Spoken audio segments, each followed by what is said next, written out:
हमें national conference ने बेवकूफ बनाया, हमें जितनी पार्टियां सेंटर में आई सब ने बेवकूफ बनाया। लेकिन लास्ट में हमें ये दिया मोदी साहब ने, हमारा शेड्यूल ट्राइब स्टेटस, हमारी पहचान पहाड़ियों की, खासतौर से उड़ी के पहाड़ी जिनके बच्चे हमेशा खड़े रहते थे कॉलेजों के बाहर कि हमारे भी लोगों को एडमिशन मिलनी चाहिए। यहाँ एमएलए उड़ी जाके बोलता है यहाँ पे कि जो सारे उड़ी और बुनियाद के जितने भी लोग हैं सबको दे दो शेड्यूल ट्राइब स्टेटस। कहा ना हमारे एमएलए उड़ी ने, ये पॉसिबल है?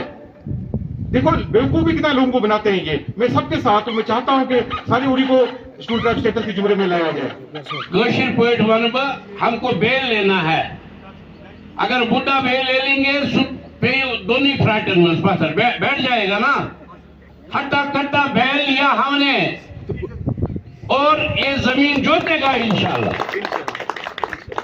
है ना। ये जमींदारी का सिलसिला जो है ये इस तरह से चलता है रहता है। 3 साल के बाद हमारे ऑर्गेनाइजेशन में इलेक्शन होते हैं, उसके बाद चेंजेस आती हैं इसमें। तो ये चेंजेस आई तो आगे इनको बनाया गया, पहले मैं था, उसके पहले मुश्ताक साहब थे आपके उड़ी के, ऐसे आगे चेंजेस आती रहेंगी। और ये तो कोई खास चेंज नहीं थी, कोई सीरियस चेंज थी या कुछ ऐसा हुआ जिसकी वजह से चेंज हुआ, ये तो एक नॉर्मल चेंज थी। देखिए हमारे कल लीडर अपोजिशन सुनील शर्मा साहब ने इस पर अच्छी तरह से बात की, और जैसे सनी देओल बोलता है ना घायल फिल्म में, तो ऐसे उन्होंने बोला उसमें कि इसको मैं 0 देता हूँ। जबरदस्त तरीके से उन्होंने जो कल उनका जो तकरीर थी वो काफी पॉपुलर, काफी लोगों ने मुझे फोन किया उनको उनकी स्पीच को लेके। तो ऐसे ही मैं कहता हूँ कि ये 0 थी। जो उन्होंने वादे किए थे, चाहे वो हमारे 12 सेंटर हो, चाहे अनएम्प्लॉयड, छोड़ो आप सारे किसी को, सबसे पहले हमारा अगर यूथ एम्प्लॉयड होगा तो सब कुछ होगा। चाहे 12 सेंटर भी आ जाएंगे हमारे पास, राशन भी मिल जाएगा, 100% चीजें मिल जाएंगी। जब यूथ ही अनएम्प्लॉयड है तो कुछ नहीं मिलेगा। अभी आप देखो हमारे जम्मू कश्मीर में कितनी अनएम्प्लॉयमेंट है। जब भी मैं कहीं जाता था तो एक ही बात सुनने को मिलती थी कि 2012 के बाद जब 370 को रिवोक किया गया, उसके बाद यहाँ पे अनएम्प्लॉयमेंट बढ़ गई, यहाँ पे लोगों के पास रोजगार नहीं है। लेकिन कल के जो बजट था उसमें तो रोजगार की बात ही नहीं थी। डेली वेजेस के बारे में, चाहे वो किसी किस्म का रेबी तालीम हो, खेल हो, कुछ, काफी सारे डेली वेजेस हैं हमारे जम्मू कश्मीर में, जो काफी देर से आस लेकर के बैठे हुए थे सरकार पे, और कह रहे थे जैसी सरकार आएगी सबसे पहले हमें परमिट करेगी। लेकिन वो बेआस हो गए। कल उनको लगा कि हमने गलती की इस सरकार को वोट डाल के, क्योंकि इस बार जितने भी हमारे मुलाजम थे, गवर्नमेंट मुलाजम स्पेशली, उन सब ने इस बार जो वोट डाले वो नेशनल कॉन्फ्रेंस को डाले, इसी उम्मीद से डाले थे कि ये बनने के बाद हमारे मसले हल हो गए। लेकिन जब इनको रात को नाउम्मीदी मिल गई तो मैं नहीं समझूंगा, क्योंकि उन्होंने कहा कि अगर ये नहीं है कि उन्होंने कहा कि आगे हम इनको करेंगे, उन्होंने खाली कहा कि इस कॉन्स्टिट्यूशन, हमारी हिंदुस्तानी कॉन्स्टिट्यूशन का ये सेक्शन जो वायलेट होगा इनको परमिट करने से। आप समझ सकते हो इनकार हो चुका है, तो ये खत्म होगी मसला ही। तो बजट में तो कुछ खास था नहीं, मैं इसको भी 0 देता हूँ। जैसे सुनील शर्मा साहब ने, हमारे सीनियर लीडरों ने 0 किया, इसको मैंने भी 0 कर दिया। इसको सर अगर बात SC2 का मसला है, ये पार्लियामेंट में काफी टाइम से जितने भी हमारे पहाड़ी भाई थे, यहाँ हमारे उड़ी के, राजौरी, पुंछ के, करना के, हमारे साउथ कश्मीर के भी जगह के पहाड़ी रहते हैं, जो पहाड़ी जो लिनेज जो हैं, जो ये अक्सर लोग कहते हैं कि किसी की जो मदर लैंग्वेज उसको कहते हैं माँ की जो लैंग्वेज, माँ की लैंग्वेज मदर लैंग्वेज नहीं होती। मदर लैंग्वेज होती है जो बच्चा पैदा करते ही बोलना शुरू कर देता है, और लिनेज से जो उन्हीं को ये दिया गया। अब आप ये कहते हैं कि पहाड़ी जो है, हम सब पहाड़ी हैं, पहाड़ तो पूरा कश्मीर है। अगर आप जम्मू कश्मीर पूरे में जाओगे, जम्मू से राइट फ्रॉम जम्मू स्टार्ट करो उड़ी तक, आपको पहाड़ी पहाड़ मिलेंगे। इसका मतलब सब पहाड़ी हैं। ये एक पर्टिकुलर कम्युनिटी को दिया गया, पहाड़ी कम्युनिटी को, जैसे गुजरों को 90s में दिया गया, ऐसी पहाड़ियों को दिया गया। सबसे पहले मैं शुक्रिया अदा करना चाहूंगा हमारे महबूब लीडर श्री नरेंद्र मोदी साहब का, श्री अमित शाह साहब का, और भारतीय जनता पार्टी का, और रविंद्र रैना साहब जो हमारे एक्स प्रेसिडेंट हैं यूटी के, उनका, कि उन्होंने इसके लिए बड़ी मेहनत की, उनकी वजह से हमें ये मिला आज। लेकिन ये जो आज हमारे MLA साहब ने भी परसों कहा कि पूरे उड़ी को मिलना चाहिए, मैं उनसे पहले आपके माध्यम से उनसे एक सवाल पूछना चाहूंगा। अगर आप गवर्नमेंट में आपने अपने रिश्तेदारों से वोट लिए होंगे इसी पे कि हम आपको भी दिला देंगे, क्योंकि वो भी नॉन ST है, वो भी ST नहीं है खुद, वो भी नॉन ST है, तो उन्होंने लिए होंगे। अब वो एक क्यों नहीं ऑर्डर पास करते हैं, करवाते हैं, क्योंकि गवर्नमेंट है उनकी, गवर्नमेंट हमारी तो नहीं है जम्मू कश्मीर में, गवर्नमेंट किसकी है? नेशनल कॉन्फ्रेंस की। तो वो क्यों नहीं एक ऑर्डर पास कराते हैं अपने सोशल वेलफेयर डिपार्टमेंट से, जिसमें ये बोले कि पूरे उड़ी को, पूरे right from Sheri to command post, सबको शेड्यूल ट्राइब स्टेटस के जुमरे में लाया जाए। अब वो क्या सियासत खेल रहे हैं, इस पे सियासत खेल रहे हैं, जो कानून के बाहर, दायरे के बाहर है जो सियासत, वो सियासत वो खेल रहे हैं। वो बोल रहे हैं नहीं जी राइट फ्रॉम शेरी से लेके कमांड पोस्ट तक दे दो इनको। किसको दे दो? जो गवर्नमेंट में वो है, वो कह रहे हैं दे दो। अगर वो गवर्नमेंट में है तो उनको क्या जरूरत है कहने की दे दो? उनको कहना चाहिए मिल गया, हम मैं दिला दूंगा सबको। सबसे पहले आपका शुक्रिया। जैसे कि आपको पता है, हर 3 साल के बाद हमारे भारतीय जनता पार्टी में एक चेंज हो रही है, इलेक्शन हो रहा है कि और हमें नए पोलिंग बूथ प्रेसिडेंट से लेकर हमारे स्टेट प्रेसिडेंट तक चेंज हो रहे हैं। तो उसी ज़मन में हमारे डिस्ट्रिक्ट बारामूला में भी कॉन्स्टिट्यूंसी के साथ कॉन्स्टिट्यूंसी में नए कॉन्स्टिट्यूंसी प्रेसिडेंट बने और डिस्ट्रिक्ट प्रेसिडेंट भी नए हम मुंतखब हुए इस डिस्ट्रिक्ट के। तो उसी ज़मन में हमने आज समझा है कि हमने उड़ी के लोगों के साथ हम बात करें, मिले, बैठे और उड़ी की जो कॉन्स्टिट्यूंसी टीम है, पुरानी हो या नई हो, और सीनियर लीडर जितने भी कॉन्स्टिट्यूंसी के हैं, उनसे हमने समझा कि हम एक बार बात करें, मिले और उनसे भी कुछ जान लें और हम भी उनको कुछ अपना कुछ सुनाए।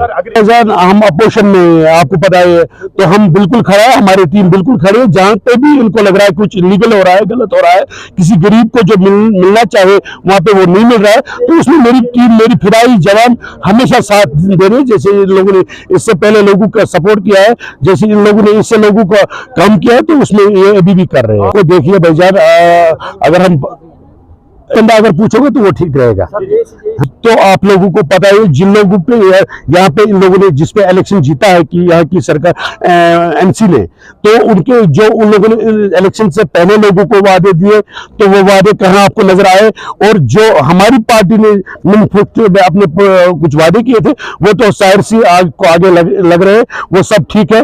तो जो इन लोगों ने यहाँ पे वादे किए, इन लोगों ने खाली अपने घर के और अपने प्रोटोकॉल के लिए वादे किए थे। इन लोगों ने जो वादा किया था कि 200 यूनिट, बाकी जो कुछ भी था, तो इनको पता था कि हम नहीं दे पाएंगे, हम कहां से दे पाएंगे। तो देने वाला जो है वो सबसे पहले ऊपर वाला, और उसने भी जरिया रखा है श्री नरेंद्र मोदी जी को। तो श्री नरेंद्र मोदी जी ने जितना भी उसको लग रहा है गरीब आवाम के लिए जितनी भी जरूरियात चीज है, जितनी भी जरूरी फैसिलिटी होनी चाहिए लोगों को, वो तो आराम से मिल रहे हैं और इंशाल्लाह रहमान इससे आगे भी मिलते रहेंगे। देखिए भाईजान, अगर आपके बात में मैं देखूं तो मुझे ऐसा नहीं लग रहा है। तो जो कोई भी हो रहा है तो यहीं के लोग उसमें काम कर रहे हैं। तो अगर कहीं इक्का दुक्का होगा भी भाईजान, अगर मैं आपको सीधा सी बात, एक सही बात बताऊं, यहाँ पे हम लोकल बात करें, जेन्युइन बात हमेशा जेन्युइन करना चाहिए और जेन्युइन बात को कभी डर के नहीं करना चाहिए, सीधा मुंह पे करना चाहिए। अगर हम यहाँ की बात करें, अगर हम लोकल अपना जो ठेकेदार हमारा होता है उसको अगर हम 1 करोड़ की तक, 1 करोड़ का 10 लाख तक कोई काम दे देंगे, वो भी उसमें भी नहीं अभी टिक पा रहा है। इसीलिए पार्टी ने, इसलिए मरकज ने सोचा होगा, जिन लोगों को दिया होगा वो उसमें दिलो जान से काम करा और हमारे लिए ये कर रहा है। जिस काम के लिए यहाँ पे एक के लोग सालों साल लगाते, वो आज 1 साल में हो रहा है। तो इसलिए वो देखेंगे, हम भी बात करेंगे। जो आपका सही पॉइंट है, इस पे हम भी आगे। ये जो बजट कल पेश हुआ, ये पूरा, सबसे पहले तो पूरा मुल्क जानता है, उसके बाद जो जम्मू कश्मीर के लोग हैं जिन्होंने गलती से एक धोखे में आकर के नेशनल कॉन्फ्रेंस को वोट करा था इस वादे पर कि पहले महीने में 1 लाख नौकरियां दी जाएंगी। तो गैस का ऐलान किया था कि 12 गैस के चूल्हे मटियां दी जाएंगी और ये जो राशन है फ्री राशन किया जाएगा। बहुत सारे इन्होंने जो भी करा था, लेकिन बहुत अफसोस की बात है कि अनएम्प्लॉयमेंट जो यहाँ पर यूथ है वो रोते ही रहे और रोते ही रहेंगे इस वक्त की सरकार को लास्ट तक। और यहाँ के लोगों को जो तासर हुआ है, यहाँ के लोगों को जो ये पहचान हुई है असल क्या है और नकल क्या है। मैंने अक्सर वेशतर जब हमारी पॉलिटिकल यहाँ पर होती थी तकरीरें, मैं उस वक्त भी उनको कहता था कि साडे नाल रहोगे तो ऐश करोगे, जिंदगी के मजे कैश करोगे। उन्होंने उस वक्त वो नहीं समझा। साडे नाल का मतलब है भारतीय जनता पार्टी के साथ रहोगे और आपको सब कुछ बेनिफिट्स मिल जाएंगे, जितने भी सेंटर के, इस वक्त आपको सेंटर की बहुत सारी स्कीमें यहाँ पर आती हैं जिसका इन्होंने गिना भी, फलानी रोड, रेल आया, वो लाया, ये सब तो नरेंद्र मोदी ने लाया, सब भारतीय जनता पार्टी ने लाया। ये अपने खाते में डाल रहे हैं। और जो सियाने लोग हैं, समझदार लोग हैं, जम्मू कश्मीर के जो समझदार लोग हैं, वो समझते हैं कि हकीकत क्या है। और इंशाल्लाह लोगों की जो ये दाद फरियाद है ये चुप करके नहीं बैठेगी। जो लोग परेशान हैं ये परेशानियों से मुक्त दिलाएगी भारतीय जनता पार्टी। सबसे पहले मैं मीडिया पर्सनल्स का, नदीम साहब का, रईस साहब का, नासिर साहब का बाकी जितने दोस्त हैं इनका शुक्रिया करूंगा कि आज हमारे प्रोग्राम में आए।